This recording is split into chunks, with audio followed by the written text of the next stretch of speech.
c'est un local qui est modulaire. Donc il est constitué de panneaux que l'on peut assembler très facilement, simplement avec un boulon.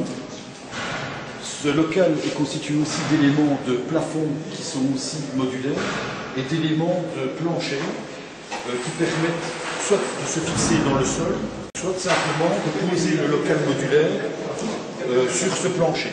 On peut concevoir un local à la taille dont on a besoin.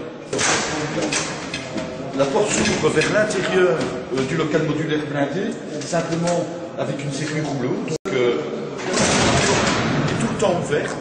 Et lorsqu'on se réfugie dans le local, il suffit d'une seule main suffit pour verrouiller les pelles.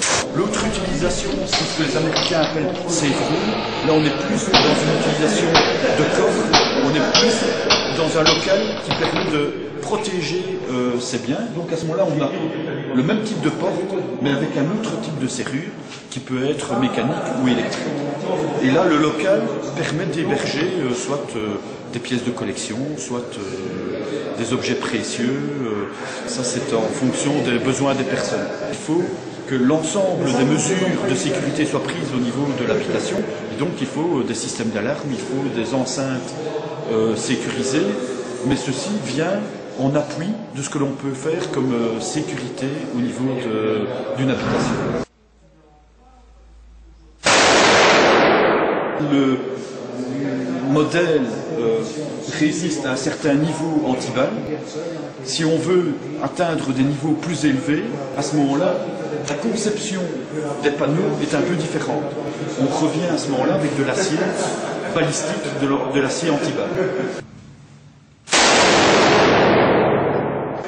Je dirais dans sa formule standard pour le particulier, on a déjà un niveau qui n'est pas négligeable où le panneau résiste à du 12 mm au 44 au 357.